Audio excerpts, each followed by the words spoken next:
What if Ford's biggest EcoBoost upgrade for 2027 isn't more horsepower at all? What if the real breakthrough is an engine that simply lasts longer? After years of owner complaints about carbon buildup, timing components, and turbo reliability, Ford may finally be addressing the issues that mattered most.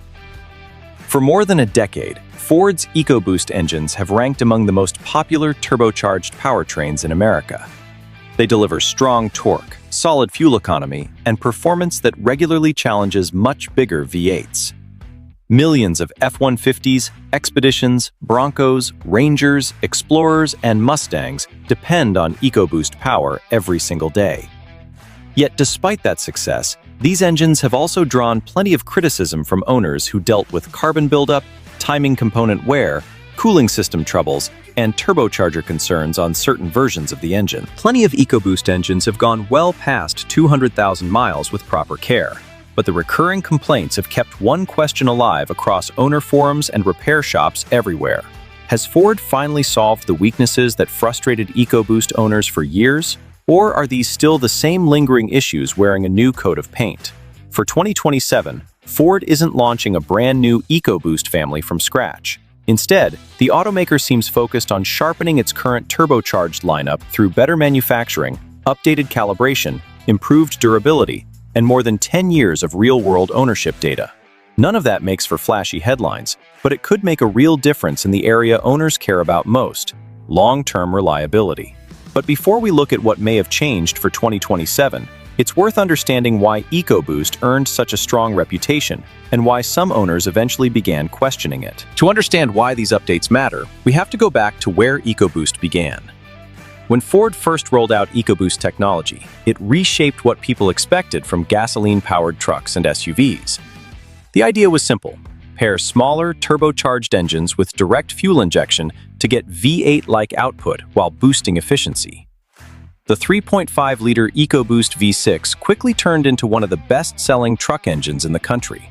It offered huge low-end torque, impressive towing numbers, and fuel economy that made it a top pick for F-150 buyers. From there, Ford spread EcoBoost technology across nearly its entire lineup. Today you'll find it in the 1.0-liter 3-cylinder, the 1.5-liter, the 2.0-liter, the 2.3-liter, the 2.7-liter V6, the 3.0-liter V6, and the 3.5-liter V6. Each version was built for a different job, but they all followed the same core idea: squeeze out maximum performance through turbocharging. But no engine becomes this popular without eventually revealing a few weaknesses. And that's exactly what happened. As these engines racked up hundreds of thousands of miles across millions of vehicles, a handful of recurring problems became well known. It's worth pointing out that these issues never touched every EcoBoost engine or every model year, and plenty of owners report years of trouble-free driving. Still, certain patterns kept showing up. One of the most talked about issues was carbon buildup on the intake valves. Because direct injection sprays fuel straight into the combustion chamber instead of over the valves, oil vapor from the crankcase ventilation system can slowly leave deposits behind. Over time, that buildup can hurt airflow, idle quality, and overall performance. Another common complaint centered on timing chain wear, especially on earlier EcoBoost engines that saw stretched oil change intervals or inconsistent maintenance. For some owners, expensive repairs like coolant intrusion or timing component wear became the kind of problems that made them question whether EcoBoost reliability had been oversold. And that frustration also extended to turbocharger wear at higher mileage, cam phaser noise on certain V6 engines, water pump failures on specific applications, PCV system contamination, and oil consumption complaints on some engines. Again, these problems tended to cluster around particular engines or production runs, not the entire EcoBoost lineup. Now let's look at Ford's approach heading into 2027. Rather than swapping EcoBoost out for a completely new engine family, Ford appears to be sticking with a strategy of steady, ongoing improvement. That means refining the engines already on the road using years of warranty claims, dealership repair data, supplier feedback, and real customer experience. None of these changes are flashy. In fact, most buyers will never notice them during a test drive. But over 150,000 or 200,000 miles, they could make all the difference. It starts at the factory. Modern engine reliability often comes down less to major redesigns and more to how consistently an engine is built. Ford has kept investing in tighter machining tolerances, stronger quality control, and more consistent parts production. That added precision helps cut down variation between individual engines, meaning fewer outliers slip through the line, which in turn improves durability across the board and lowers the odds of early wear showing up down the road. Beyond manufacturing, software has become one of the biggest reliability tools modern engineers have. The engine control module is constantly adjusting fuel delivery, ignition timing, turbo boost pressure, and cooling strategy in real time. Ford keeps refining these calibrations to smooth out drivability while easing unnecessary strain on internal components.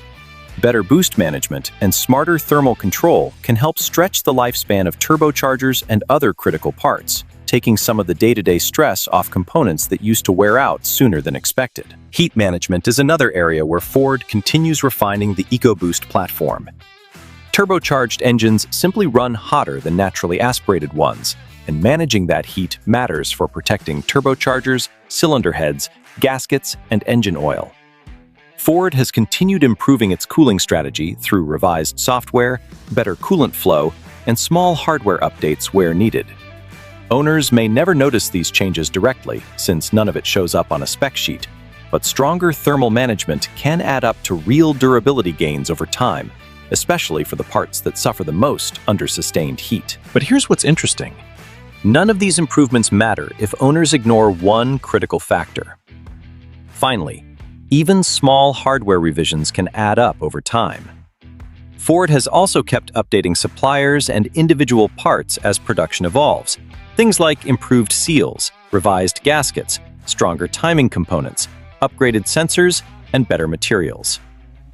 Individually, these upgrades look minor, but together they can meaningfully boost long-term reliability, the kind of quiet, continuous improvement automakers make behind the scenes without branding any of it as a full redesign. Even the best engineered turbocharged engine can fail if it's neglected. That's why experienced Ford technicians often say the biggest factor in EcoBoost reliability isn't luck, it's maintenance. Key habits include using the correct oil specification, changing that oil on schedule, especially under tough driving conditions, letting the engine warm up before hard acceleration, using quality fuel when the engine calls for it, swapping air filters on time, keeping the cooling system in good shape, and dealing with warning lights right away instead of putting it off. Turbochargers spin at extremely high speeds and temperatures, so clean oil is critical for keeping those bearings healthy, and skipping even a single interval can quietly shorten the life of an otherwise well-built engine. Not every single EcoBoost has developed the same reputation. A few versions consistently stand out among owners and mechanics for the right reasons. The 2.7-liter EcoBoost V6 regularly gets praised for balancing power, efficiency, and long-term durability when it's properly maintained, with plenty of owners reporting high mileage and few major headaches. The updated 3.5-liter EcoBoost has also come a long way compared to earlier versions, thanks to revised parts and continued engineering refinement.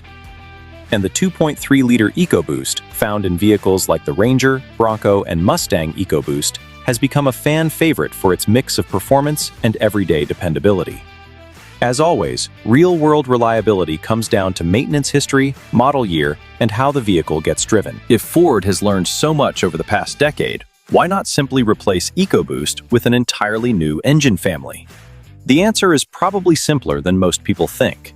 Modern engines are incredibly complex machines, and rolling out an all-new design carries serious risk.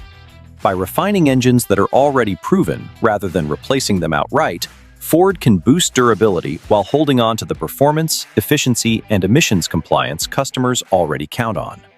This step-by-step approach also lets engineers tackle known weak points without forcing buyers into an unfamiliar new powertrain. In the end, the biggest EcoBoost breakthrough for 2027 may never appear on a spec sheet.